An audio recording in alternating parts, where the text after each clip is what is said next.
start small, start now is like it is our philosophy that comes from us. Like, this is how we do everything. We're like, okay, this is where we want to be, but how do you back that up? Are you an RV person, or are you just RV life curious, wondering how people live in a tiny space with their family 24/7? Either way, this is a podcast for you. My name is Kate White, and I travel full-time with my family and 2 kids and the dog in an RV. Every week, I sit down either with a fellow RV woman to discuss why she chose RV life and how she has changed on the road, or with a special guest who speaks on a topic relevant to travel life. Pull a chair up to the fire and let's chat.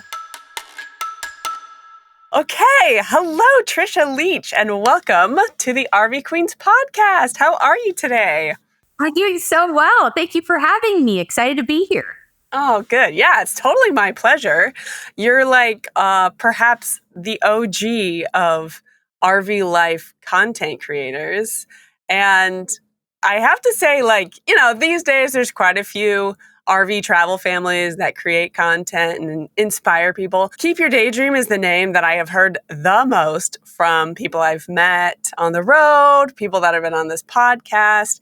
So I just want to start by thanking you and acknowledging you for being such an inspiring part of the RV community. So thank you. Thank you so much. Well, it is by far the coolest community out there. Obviously when you get involved in sports and you have your kids' schools, you understand a few things about community, and some communities are special and the RV community is special. And so people that put content out there and share and just encourage others and keep it positive so that others can do whatever their American dream is, right? That's and right. Really create their path. I just love it. So yeah. I love being a part of it. I like to be surrounded by all these awesome other RVers and be here with you. Yes, so good. Okay, and in case there are any podcast listeners who aren't familiar with you and your family, Tricia, I just got to give a quick rundown of what you're up to these days, and maybe tell me if I'm missing anything, okay? You have a YouTube channel with over 500,000 subscribers. You and your husband lead the Keep Your Daydream community, which, that in itself, I'm sure just those 2 things alone would be a lot, okay? You guys had a podcast where you interviewed 100 people who made their dreams a reality. You have an active blog. You have a course. You have an Amazon store. You sell merch. You renovated a cabin, which you rent out, which you are in right now.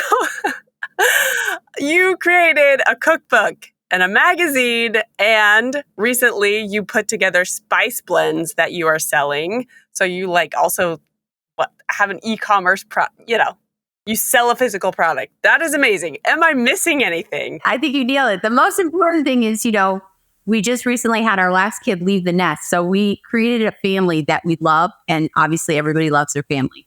But the coolest thing is to see them start to come back and bring their own stories and their own dreams. And I have to say that the RV experience helped them figure out what they wanted to do too. I mean, they're in the beginning phases of their life, but I do know that seeing so many things and being out in the United States and Canada, Mexico, New Zealand, they've just seen how people operate. When someone asked Victoria, our oldest, what have you learned from all the people you've met? And I think she said it so eloquently, and I'll just paraphrase. But she said that everybody's after the same thing. They just do it in a different way. Mm-hmm. And she said, that's what RVing has given me. And I was like, yes. So anyway, out of anything that we have done, it was the ability to spend extra time. I feel like they were stolen moments. Like we got to keep them with us on this journey for as long as possible until they were ready to go spread their wings. So that above all has been the most important thing. I love that. Okay. And I do have some questions for you about being an empty nester in a minute. But I would like to start back before RV life. Who were you? Where did you come from? What were you guys doing before you started this life and all these businesses? I think that we've always been entrepreneurial. So I think you can kind of gather that. You get the vibe. Yeah. So we've always been up to pushing ourselves and creating. If we're not creating and thinking of something new, we start to get restless. And then we're like, well, what are we doing? We have to be doing something. So I used to be in real estate. I'm actually graduated with my BSW, so it's not my Bachelor of Social Work. So I did social work for a while. I realized it was a fabulous profession, but I was just like, this isn't what I want to do forever. And then I had 3 kids in that time. And we also had a business where we refurbished and painted private aircraft, and we sold that. And so, and then let's see, Marc had a marketing company, and then we were like, we heard from someone who was we had a partnership, business partnership, and he said, you only get 18 summers with your kids. And we realized, we were like, whoa, because we realized we had 2 summers left with Victoria.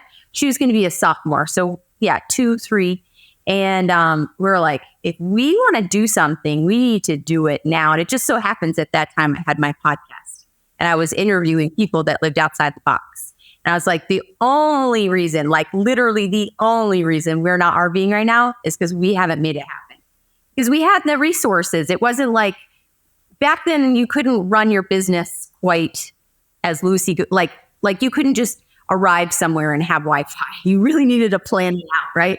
And Marc needed to be on calls and show up in person. So it did take us a couple years to really make a platform where we could leave for an extended amount of time. And that's what we did. Did you say he ran a marketing company or was involved with one? He owned it. Yeah. Because he owned it. Okay. So he must know about storytelling before you guys started your YouTube channel, because that's something that really stands out to me about your content. Even going back to like your very first video, your storytelling is so on point. Like you just have like these little hooks and then you like circle it back around to it's like, and I think that's what draws people to your family and to your content, is you're such great storytellers. I love it. Oh, wow. That's very nice. That's very nice. But, we can only capture what's happening. Right. So, because we're not very good at just like saying things like robots. Right. We're just like, everything is off the cuff and on the fly. And what we learned really quickly is it's just fun to obviously be yourself, share the mistakes. Because it is such a steep learning curve when you first RV. Marc had pulled boats and we had been like lake boaters before, but we had never pulled something that was like an apartment building down the freeway. Mm-hmm. That is so yeah, that is what it feels like. That's right. That is so intimidating. So the fact that women solo travelers come up to me and they're like, I just bought my RV and I'm going to go around. I'm like, holy smokes, you are phenomenal. Yes. So first of all, praise to people who are doing it on their own. Marc and I are always like trying to piggyback and help each other back in his side. Mm-hmm. He does all the heavy lifting when it comes to the outside of the rig. But I do a lot of heavy lifting in other ways, keeping all the nonsense together. Yeah. But anyway, so getting back to what we were talking about, it's really just focusing on how to help people save money by not making the mistakes that we've made. Try not to rip off your awning. Try to like have tires. Yeah, just try. Try to like keep your kids, if they're under a certain age, in the truck while you're, detaching so that nobody gets run over. Yes. I'm not kidding. Mm-hmm. So just learn, because you're learning stuff so quickly and then you get proficient and that's really cool. So, and then you could share like, whatever. But I think that was the most motivating thing, was to put out our weaknesses, our faults, our, missteps and say, oh, watch out. And then when we get feedback where people said, oh my gosh, I knew how to make a left-hand turn. I knew how to back in. I knew how to because they had watched a video and they probably learned through our mistakes. I love that approach. Okay, so tell me something. Is this true that your original dream wasn't actually to RV, it was to sail? Yes. Okay. 100%. And so you decided to kind of like settle on full-time travel in an RV. Were you guys into camping? Like, were you RV people at all? Or was it just like... We were not RV people. We backpacked. Marc has done the whole John Muir Trail. I've done portions of it. Where, because we do have like a sports component that we like to be physical and get out there and do things. And so we've tented and all of that, but not like, hey, we're all getting to the back of the truck and we've got like our coolers and da, da, da, da. No, it was more like we're going to go on an 11-mile hike and then we're going to set up a tent and, pour hot water over the crummy bag of food, we've done that. That is what we did. But no, we wanted to go sail. But we, at that time, we had a business that really relied on daily connection to the internet. And we were like, there's no way, because everything was dictated by the weather. And so like we'd say, hey, because I interviewed how many people, right? What is it really like to go sailing? And they're like, you cannot depend on like being connected at a certain time. So I was like, we need to think of something else. Let's talk about this empty nest thing. Your kids were fairly young when you started traveling, not like super young, but like youngish, when you guys started traveling full time, and now they're grown. And I have to ask this because there are so many RV mamas listening to this podcast.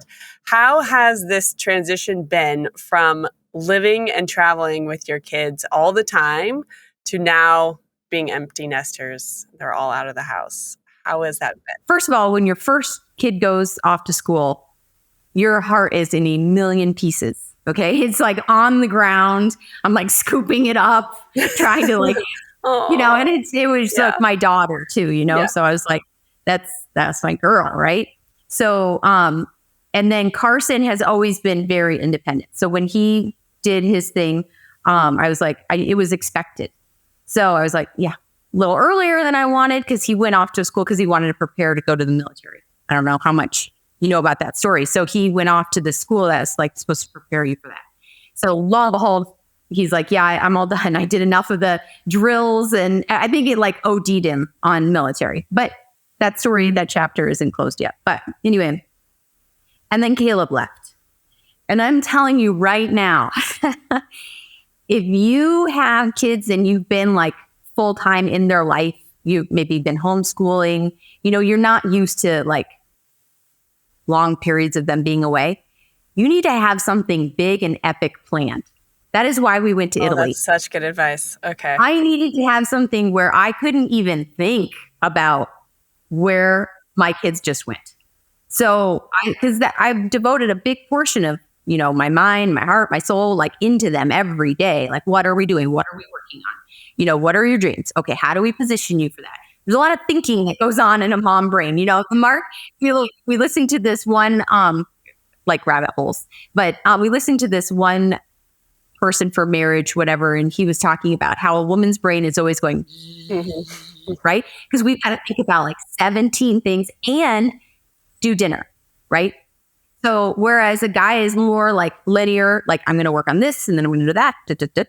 There's no like bouncing around. Like Marc says, you've got a lot of tabs open. Okay. Right.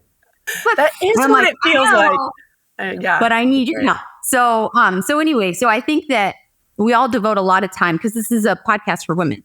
And that's why I'm focusing specifically on this, is if you have been devoting a lot of time and energy into your children and filling them up, you've got to have a plan for when that is over, because it really is. It's like, when your kids like graduate from kindergarten, you're like, woo! And then you're like, oh my gosh, kindergarten's open.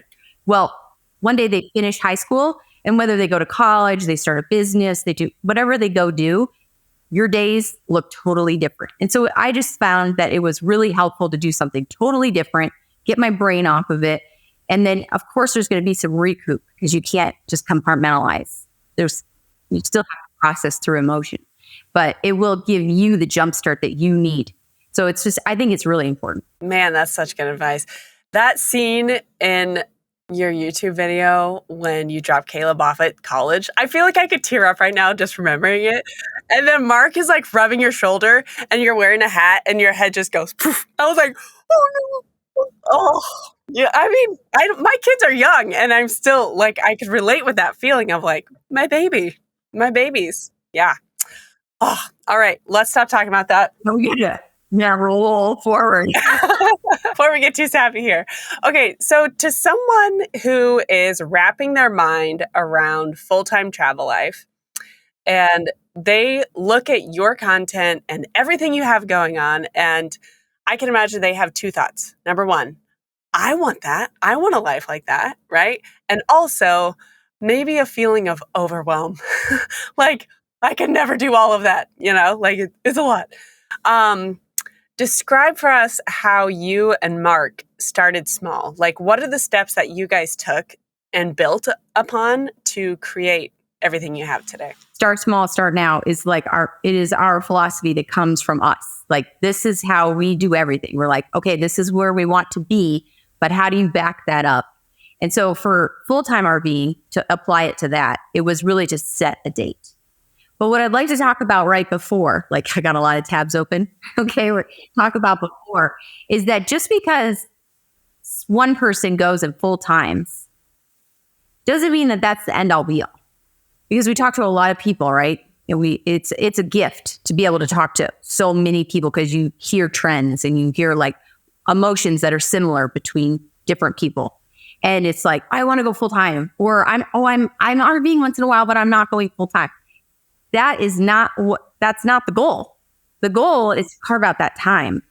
So that time can look different for, because there's families who have a really strict sports schedule or dance or acting or theater, and they don't want to take that out of their life, but they also want to add in another dimension. So it's important to know that you can have dimensional living, which means that you can go add in RVing once a month, but you have to be really intentional about it. So starting small, starting now means that you're going to get really intentional about what it is you want. And it's not necessarily going full time or whatever it is. Maybe, I thought it was brilliant. This woman was like, I've always wanted to see Canada, but it's too expensive and I don't have an RV. So I put a tent in the back of my car and I drove myself up there and I tented. And I spent I forgot what the timeline was, but it was around a month. And she's like, I had the best time of my life. I saw everything I wanted to see and I went right back to my life. So she figured out how to add that dimension in without giving up what she needed, which was her work, her life, her friends. There's other things that are important, So I just really think it's figuring out what is it that I want from full time, and then starting on those smaller things, and they build. For people that are full time, because that's the majority of our listeners, let's talk about being with your spouse and your kids 24/7. That's intense, right? Yeah, it's a lot. So what are things that you and Marc do to maintain a healthy marriage, and also what you guys have done over the years to maintain a good family culture, when you're together 24/7? Someone asked the other day, well, I'm going to go full time with my teenagers. And I was like, okay, well, you got to be kind of careful with teenagers because they'll get crapped out. We use this term crapped out. It's not a good term, but they get kind of crapped out on a situation if you're not really focused on what's coming next. So we thought what we found is that if we were going to be full time, there had to be an event, a reason why we're doing this lifestyle, about every 3 days. I'm not saying you got to spend a ton of money. I'm just saying that you've got to be out seeing a new thing because you've got schoolwork and dinner and you have a routine and that if you have kids. So, if you have no kids, you do whatever you want. Yeah. I'm learning that right now. Your days are so easy. Just kidding. Wow. Yeah. No, but for us, for our family, once our daughter left, there was no dry camping in the middle of nowhere because they would literally look at us and be like, why are we here? And so some people are like, why don't you dry camp more? I'm like, well, because we have to reevaluate about every 8 to 12 months, what does our family need? And so, and dry camping wasn't on the list. So, but now Marc and I are like, oh, do we have to go to an RV park? We don't want to go to an RV park. We want to be out in the middle of nowhere. So, but it's just the two of us. So, figuring out what your needs are. And then, and your kids play a big role in that because they play a big role in everybody's overall happiness. I'm not saying that we live to service our children. That's not what I'm saying. But if you have convinced them that this is a great lifestyle, they have needs. So, maybe, we've met people who have figured out, I'm going to be in a certain area for a baseball schedule. So they'll go to a certain town, or maybe they go back home and they home base somewhere for 3 months so that they can do that sport that they love. But then they can be homeschooled and they can go off whenever they want. So figuring what are your needs, what makes the overall vibe of the house happy. For us, it was good food and it was activities, at least every 3 days, because everybody started getting on edge. At least, are we moving somewhere? Are we going to go hike something big? And for them, it was I want to be jumping off a cliff. I want to be, I don't want a baby hike, right? This is a teenager's needs. So anyway, so figuring out what your happy point is, I've thought a lot, like if we had started RVing way earlier, little kids are happy building sandcastles. Their needs are totally different. So figuring out what those needs are. But for us, we were also lucky because our kids were kind of teenager-ish that we would be like, all right, there's $20 on the table. Yeah. You guys, Nice. everybody gets paid. Okay. And dad and I are going out on a date. So, because we didn't have to pay for a babysitter, right? And we didn't want to make our daughter in charge of our boys because there was friction. We made everybody in charge of themselves. So, and then we would go out. So these are just little things to like keep in mind. I mean, you just use some creativity to, I like what you said about keeping the general vibe happy or something like that. That's what brings peace to your home. And that's where, that's why your kids eventually come back home when they're grown. It's because they come back to a peaceful environment. They're like, I feel settled. Right. Hey friends, pardon the interruption. This is a sponsored episode and it's time for a short ad break. I love spending time outside with my kids, especially when we're traveling in the RV. Recently, we had a blast trying out some of Elikai Outdoors' amazing outdoor games. Their games are inspired by nature and are incredibly durable, which means you can create lasting memories with your loved ones. And the best part? They're carrying cases. They're compact enough to take on the road with you. Be sure to check them out at elikai.com/RVQueens and use the code RVQueens10 to enjoy a discount of 10% off your order. So the Keep Your Daydream brand is all about inspiring people to pursue their dream, obviously. And you guys use this line that I love. It's one of those, when I first read it, I was like, oh man, that's so good. I wish I would have thought of that. And here's the line. What we think about most shows up in our life. That's why it's so important to keep your dreams top of mind all the time. Why is it so important for people to focus on and pursue the dreams that are in their hearts? Well, first of all, they'll just keep knocking. They won't stop. They're in you. It's part of you. But we have what's called a lizard brain, right? So we always think fear-based first. So we think, oh, well, that's silly, or I don't have enough money, or what will my friends think, or my kids won't have the high school experience. I'm like, what is the high school experience? I want to know. So anyway, like there's these, or they won't be socialized. And that also like cracked me up because I was like, do you know how, like my kids are like, okay, enough. Because everybody wants to talk to them. If you go to like an RV park or you go to an event, I'm not talking about like Keep Your Daydream kids. I'm talking about like RV kids. Like there's kids. It's just in the summer. You have to answer that lizard brain with an antidote. Marc and I were just talking about this because we're going to start KYD 55 here on January 5th. And that's the 5 pillars of health and wellness. And we're talking about, I don't know if I believe in, I am awesome. I mean, like I feel like that inside. But when it comes down to little decisions every day, this fears pop up. And you have to have an answer to them. I said I was going to do it. I know this action will bring me happiness. That's not serving me. So, and then you have to say, like when the lizard brain pops up with something, you have to give it an antidote to be quiet so that you can continue to make the decisions that you promised yourself. So I know this sounds kind of lofty and kind of like philosophical, a little like, ugh. But true, you have to say, okay, right now, what am I feeding myself? Because you're always up there, remember? The brain is busy. All the tabs are open all the time. Yep. It's open all the time.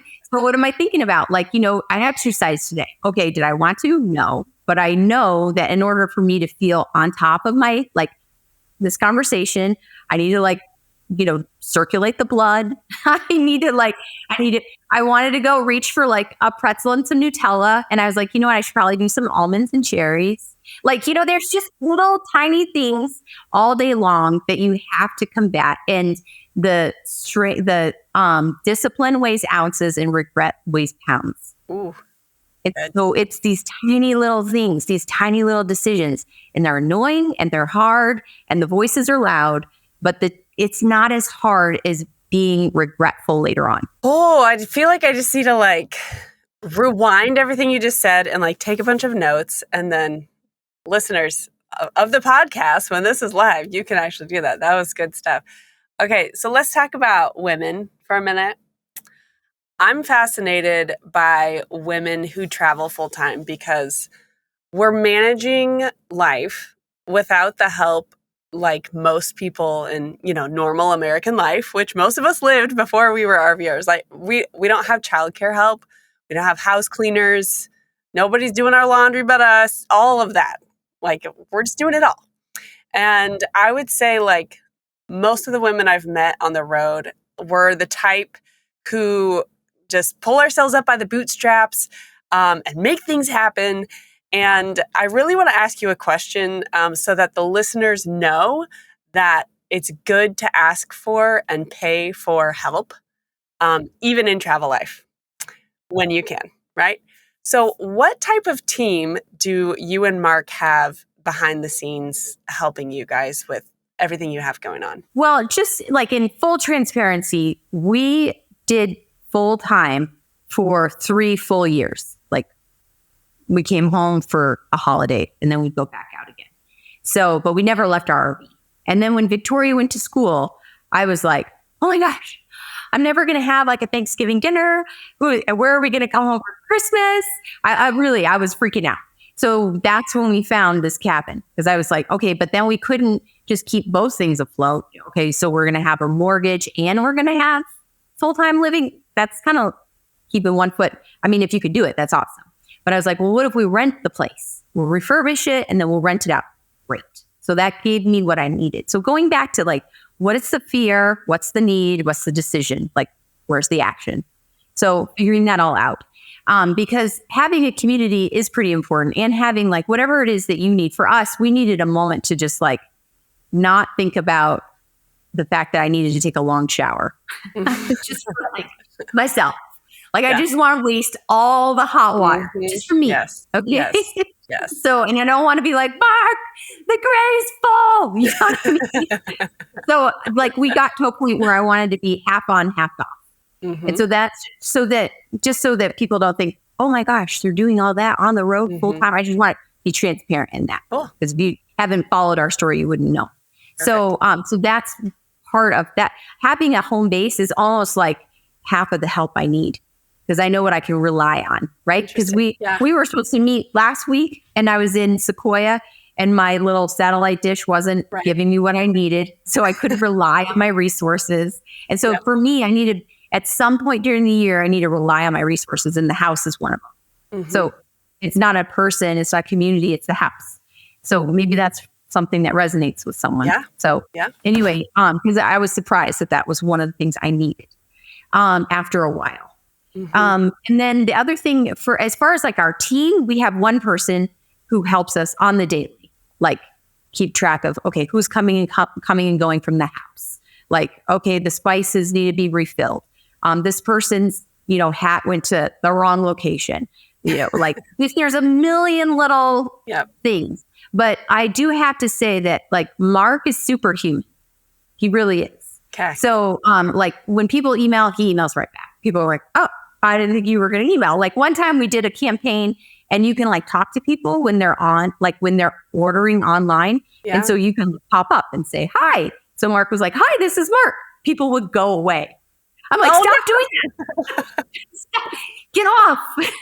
they're scaring everyone. Yeah. We're like, there's no way this is Marc. This is like some robot. Yeah. I'm like, we have to tell people that that's what we're going to do before we do it. You know what I mean?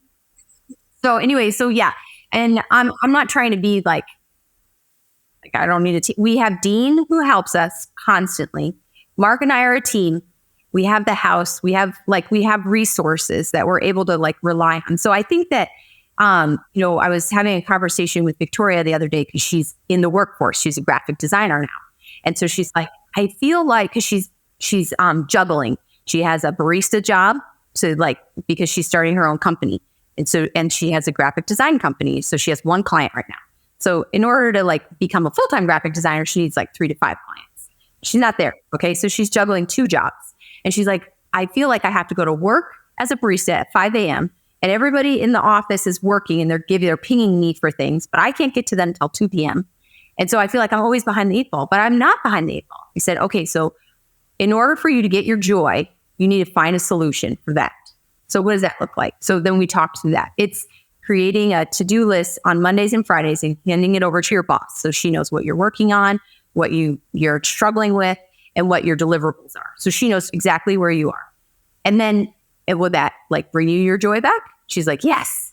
Because she just wants to make sure that everybody in the office knows that she is accountable for what needs to be done. So that was stealing her joy. So I think that like you have to find what are the things for the people listening today, what are the things that are just kind of rubbing in your brain and you're just like, if I could solve that and figure out, because usually the solution is way easier than it seems.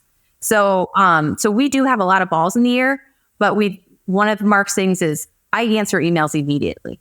And he's like, sometimes I'm like, I don't know how to answer this, but I'm just going to do the best I can. That's it. I mean, and we're not going to be able to please everybody. Some people, we get emails. We put out a video. I don't like you to bike. Okay. Oh my gosh. What? I don't know what to tell you because we're going to keep biking. You know? Yeah. So it's sorry, like, not sorry. Right. You know, it's like, okay, well, thank you for being a long time watcher. Merry Christmas. You know, like you don't always have the right thing to say. And then sometimes people really want to like throw in the salt, you know, and you're like, okay, you better not answer that. You need to give yourself 24 hours on that one. Yeah. So anyway, you have to you got to figure out where are your pain points. I'm sorry for the loud noise if the digging is coming through. That's okay. Where are your pain points? Where are they? And what are the little things that I can do right now to solve them? And they might take a little extra energy, but they'll eliminate that feeling. And one of the things that we like to think about is that stress and creativity cannot coexist. Ooh, you can't have it. Good. You just can't. Yeah. It doesn't work. So you have to take the stress points out of your life. And I'm not saying like, don't talk to your friends or don't, you know, you have to be responsible and work through relationships. I'm just saying like the little thing that Tori was dealing with was making sure that her manager knew that she was responsible. Right. Figure it out. Right. Figure it out. And then when that pain point is gone, her whole job is about creativity. She can be more creative. Right. Because she's not worried about them thinking she's not doing her job. Mm-hmm. So just like we might have different resources than other people listening today, but everybody has a bag of problems. Everybody. Yeah. Everybody.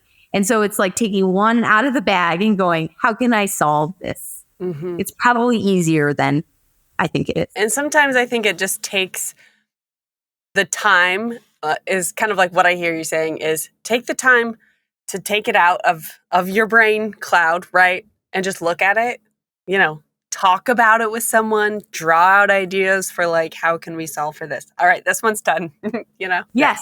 Yeah. And you'll have to juggle all the time. It will always, things will come back because everything is changing all the time, all the time. You've mentioned a little bit ago, you guys are idea people and you always have been. You're entrepreneurial. How do you choose what ideas to pursue next? I don't know that we've been very good at that. That's something we're learning. Because, you know, usually your best asset is also your nemesis. So you'll find trends in your life like that. So, you know, we're entrepreneurial mindset. And then sometimes we're like, oh, we should do that. We could do that. We could do that. Okay, well, you're not 10 people. So anyway, so trying to figure out one of the things that we like to say is what is something that only we can do? Like, what's our voice suited to?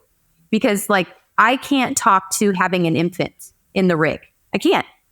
I've never traveled in that regard. Never traveled with anybody under 8 years old. So, and I've never done homeschooling like from scratch. I've always had a plan. You know what I'm saying? So I always make sure, okay, am I suited for this? Is this my voice? Can I be natural? So, and we've made mistakes. We've taken on things and we're like, yeah, that's not for us. It's just not our personality. So, because when we can just be easy and free-flowing with information, it's so much easier. And then, you know, Marc says that the camera is a lie detector. You can tell when people are not being themselves. You can tell. You just can't be someone you're not. We've been doing this for 7 and change years. You just can't be someone you're not. So you will know your voice, and you work down that path. you're in the flow. I just had, I don't know if you know Christina McAvoy. Yes. I don't know her. I follow her on Instagram. I love her posts. She's amazing.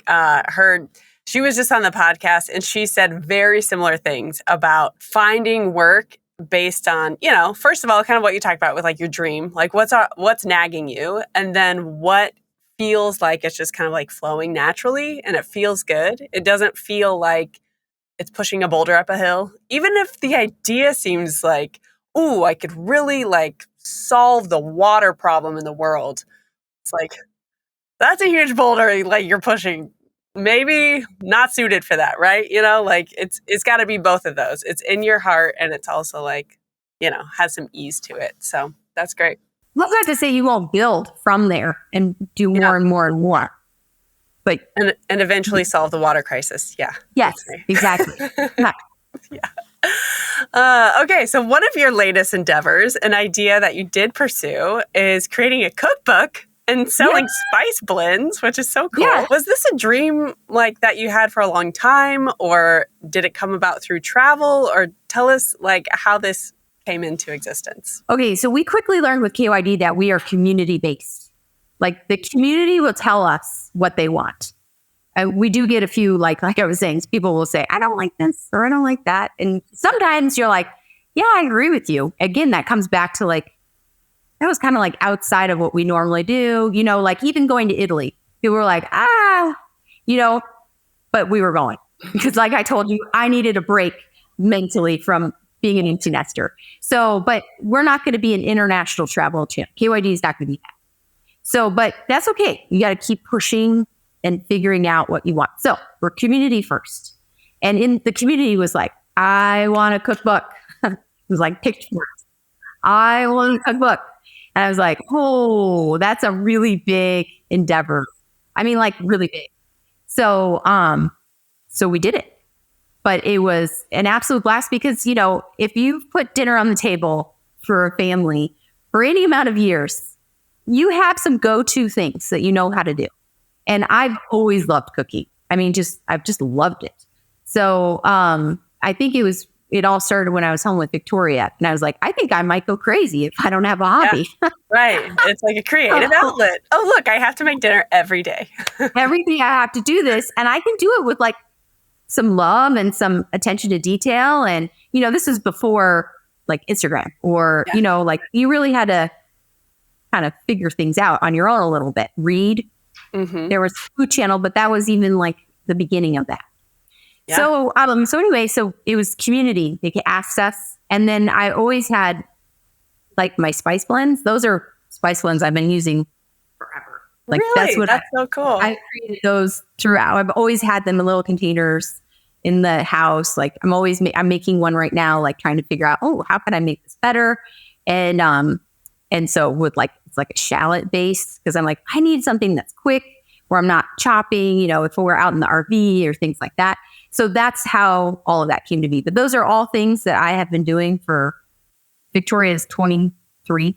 So that many years. That's so cool. Okay. With these product lines you're developing, what's your plan for the mix of travel days versus like home time? Like, are you thinking like about half and half, or how are you guys planning to manage that? Like, well, it's changed again. Like, life is about noodling it around, right? What's going to work this year? And we always say, put your big blocks in and then everything else will fill in.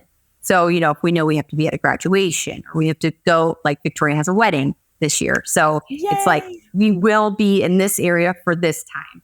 Mm-hmm. So this year will probably look a little different. We're probably going to, I'd like to do a spice tour. So I'd like to go and take 3 weeks and go to there's these different locations, stores, and be like, have an event and like have a meetup, and do something really fun so that I can meet people. Cause it is really unlike anything else when you have meetups. People tell you their stories and what they're accomplishing and what's making their heart feel heavy or sad, or they lost somebody or they're going to go solo, or it's just a phenomenal experience. Wow. So I would like to do that. So we kind of figure out, okay, well, what do we want to do? And then we figure it out from there. But to answer your question, it's like, we'll probably be traveling for 2 to 3 months. and then we'll home base for about a week. And then we'll go do something else for a couple weeks, and we'll home base for like 3 weeks. It just really depends on where our kids are going to be and what they need. And then we go from there. Okay, last couple questions before we wrap up here. Whenever you think back to Tricia before RV life and Tricia now, what has changed? Not much. I have more sneakers. I have way more sneakers. I used to love high heels. Okay. I rocked those things. I had a wall of them. It was fantastic. So, but now I have sneakers. But really, I mean, I guess I wish I had more to say to that. What I am now is I have this like personal experience in every single state in the United States. I know all these different places. Like even Caleb will be in the back seat and he'll be like, "Oh yeah, we've been here. You go right, and there's such and such." I'm like, "Whoa, how do you remember that?" The guys are way better at that than me. But I do have like a personal experience in all these different places, and it just has made the world feel a lot smaller to me. And it's something that I didn't even imagine that I would love so much, or that I would even be exposed to. I mean, I didn't think that this is what we'd be doing at all. That's so cool. Yeah, I didn't think about that. Like kind of the memories that you have. It's just like, it's insane. Like, because like the amount of time and the amount of like events and places and everything, I feel that way every week that we travel. I'm like, I can't believe how much we did in 1 week compared to how our life used to be. Yeah. Multiply that times years. So much in all these tabs. Okay. So, okay, Tricia, the slogan for the show is a podcast about unexpected riches. What is the unexpected richness that you have found from RV life? Oh, easy. RV life has given us an opportunity to be together. So even now that our kids are going to be all in different places, we can go see them. Like Caleb is going to have a cycling schedule because he'll have all these different events that he has to go to. We can be there. Like I would never have been able to just jump on a flight and go fly to somewhere in Virginia to go to a cycling race and then fly home. I couldn't have done that. It would be too expensive. And so now we can like position ourselves and we can go to these different places. I mean, it's just RV life has made our life rich in experiences. And so that's like priceless. Amazing. Wow. You are like a deep well of wisdom that I have to say, I've just like been really impressed by you. So thank you so much for being on the show today. It was really fun to get to know you, Tricia. Same here. Thank you for having me. It's been a blast. All right, my friends. Thank you so much for tuning in to today's episode and for being my favorite part of RV life. If you could please like and subscribe on whatever platform you're listening on, that would be awesome. And listen, if you want to have conversations like I had on this episode with your fellow RV women, head to rvqueenspodcast.com/community and choose your RV Queen Circle today. All right, guys, I'll see you next week, or hopefully I will see you on the road. I was like, oh no.